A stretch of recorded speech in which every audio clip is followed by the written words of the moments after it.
Codes వర్తించాలంటే వాళ్ళు కార్మికులుగా ముందు గుర్తించాలి. ఇప్పుడు ఈ కోడ్స్లో కొత్త పంచాయతీ తెచ్చారు. ఒక దగ్గర వర్కర్ అని రాశారు, ఇంకొక దగ్గర ఎంప్లాయీ అని రాశారు. అంటే ఒక దగ్గర కార్మికుడు అని రాశారు, ఇంకొక దగ్గర ఉద్యోగి అని రాశారు. ఇదొక గందరగోళం. ఇలాంటి చిన్న అవకాశం దొరికిన యాజమాన్యాలు ఆడుకుంటాయి కదా.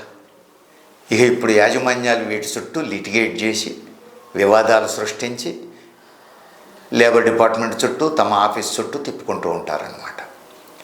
ఏ సమస్య తీసుకుపోయినా ముందు నువ్వు కార్మికుడివి కాదని చెప్పేసి మొదలు పెడతారు. కార్మికులో కాదో ముందు తేలాలంటారన్నమాట. ఇదొక సమస్యను సృష్టించి తర్వాత కార్మికులుగా గుర్తించడానికి ప్రాతిపదిక ఏమిటి?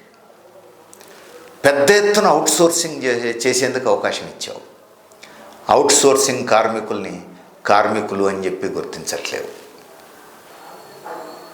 అంతేకాదు, సూపర్వైజర్లలో కూడా 18,000 జీతం దాటితే వాళ్ళు కార్మికుల కిందికి రారు అంటున్నావు. 18,000 జీతం అని అంటే 7వ పే కమిషన్ ప్రకారం 18,000 సాధారణ కార్మికులకు కనీస వేతనం నిర్ణయించింది. మరి సహజంగా సూపర్వైజర్ అన్న తర్వాత ఇంకొంచెం ఎక్కువ వేతనం ఉంటుంది కదా. కానీ 18,000 దాటితే నీకు కార్మికుడిగా నేను గుర్తించను అని అంటే కార్మికుల్ని కార్మికుడు అనే నిర్వచనం నుంచి బయటికి గెంటేస్తే కార్మిక చట్టాలు అమలు జరపకుండా ఉండొచ్చు. అంతేనా? సూపర్వైజర్ అని పేరుంటే, ఎగ్జిక్యూటివ్ అని పేరుంటే, ఆఫీసర్ అని పేరుంటే, ఇట్లాంటి రకరకాల పేర్లు. వాళ్ళు ఎవరు ఆఫీసర్లు కాదు, ఎగ్జిక్యూటివ్స్ కాదు, సూపర్వైజర్లు కాదు, మిషన్ మీద పనిచేస్తూ ఉంటారు. పేరు ఎగ్జిక్యూటివ్, పేరు ఆఫీసర్. అంటే కార్మిక చట్టాలు వర్తింపజేయకుండా చూడడానికి, వాళ్ళని కార్మికులుగా గుర్తించకుండా ఉండడానికి ఇట్లాంటి పేర్లు పెట్టి కార్మికుడనే నిర్వచనం కిందికే రాకుండా చేసేటువంటి ప్రయత్నం ఈ కోర్సులో జరిగింది. అంటే పెద్ద సంఖ్యలో కార్మికులు కాదని చెప్తారన్నమాట. పాత కార్మిక చట్టాలు ఏమైనా మిగిలి ఉన్నా, ఇప్పుడు కొత్తగా వచ్చిన లేబర్ కోడ్స్ అయినా ఏదైనా వర్తించాలి అంటే ముందు వాళ్ళు కార్మికులుగా నిర్ధారించబడాలి. నువ్వు కార్మికుడివా కాదా ఇది తేల్చడానికే నిన్ను నెలల తరబడి ఏండ్ల తరబడి ఆఫీస్ చుట్టూ తిప్పిన తర్వాత ఇంకా ఏ సమస్య పరిష్కారం అవుతుంది? అసలు పెద్ద సంఖ్యలో కార్మికుడు అనే నిర్వచనం కిందికే రాకుండా చేసిన తర్వాత ఇంకా ఏ చట్టాలు వర్తిస్తాయి? ఇదేవో సమస్య. అంతేకాదు, ఇప్పుడు వలస కార్మికుల సమస్య ఉంది. హైదరాబాద్ చుట్టూ వేల పరిశ్రమలు ఉన్నాయి. ప్రైవేట్ కంపెనీల్లో సగానికి మించి వలస కార్మికులు పనిచేస్తున్నారు. వీళ్ళందరూ పనిచేస్తున్న పరిస్థితి ఏంటిది? పద్ధతి ఏమిటి? వీళ్ళందరూ కాంట్రాక్ట్ లేబర్ అంటున్నారు. యాజమాన్యం కొంతమంది బ్రోకర్లను పెట్టుకుంటోంది, ఏజెంట్లను పెట్టుకుంటోంది. ఆ ఏజెంట్లు ఉత్తర భారతదేశం నుంచి వందలాది మంది కార్మికుల్ని తెచ్చి ఇక్కడ నియమిస్తున్నారు. 3 నెలలకు ఒక బ్యాచ్ లేదా 6 నెలలకు ఒక బ్యాచ్. ఒక బ్యాచ్ వచ్చిందంటే 3 నెలలు లేదా 6 నెలలు పనిచేస్తారు. ఆ తర్వాత వాళ్ళు వెళ్ళిపోతారు, పంపించేస్తారు. మళ్ళా బ్రోకరు లేదా ఏజెంటు 2వ బ్యాచ్ని తెచ్చిస్తారు వీళ్ళకు.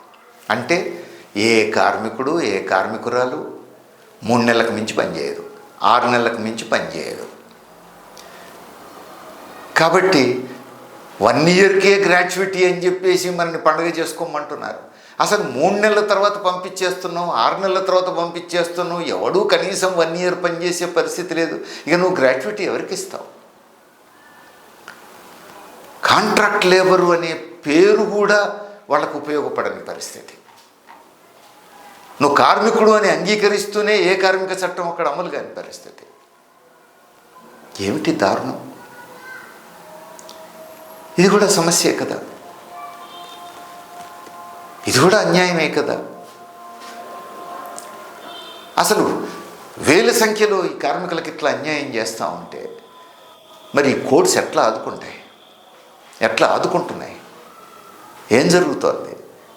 ఈ మాత్రం సోయి లేకుండా కోడ్స్ గొప్పయి గొప్పయి గొప్పయి అని చెప్తూ పోతే అన్యాయం కదా. ఎవరైనా ఏడాది పనిచేశారు అనుకుందాం, 2 ఏళ్ళు 3 ఏళ్ళు పనిచేశారు అనుకుందాం. పనిచేస్తే సరిపోదు, వాళ్ళు ఏడాది 2 ఏళ్ళు 3 ఏళ్ళు పనిచేసినట్టు ఆధారాలు ఉండాలి. యాజమాన్యం రికార్డులు మెయింటైన్ చేస్తే కదా. ప్రభుత్వానికి పలానా వాళ్ళు నా దగ్గర కార్మికులుగా పనిచేస్తున్నారని చెప్పేసి ఇస్తే కదా.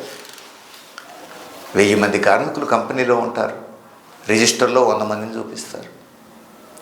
100 మంది కార్మికులు పనిచేస్తూ ఉంటారు, రిజిస్టర్లో 20 మందిని చూపిస్తారు. మరి మిగతా వాళ్ళంతా ఏడాది పనిచేస్తేనేమి, 2 ఏళ్ళు పనిచేస్తేనేమి, 3 ఏళ్ళు పనిచేస్తేనేమి. కాబట్టి కాగితాల మీద అధికారయుతంగా యాజమాన్యం చూపిస్తే తప్ప నువ్వు కార్మికుల లిస్టులోకి రావు. ఉన్న కొద్దిపాటి కార్మిక హక్కులు కూడా నీకు అందవు. ఈ లేబర్ కోడ్స్ కూడా నీకెక్కడ అందుబాటులోకి రావు. ఇది వాస్తవం. ఈ వాస్తవాలన్నీ పరిశీలించకుండా కోడ్స్ గొప్పయి అని చెప్పేసి ఊరేగుతున్నారు. కార్మికులకు ద్రోహం చేస్తున్నారు అని చెప్పక తప్పదు. మిగతా విషయాలు మరో వీడియోలో చూద్దాం.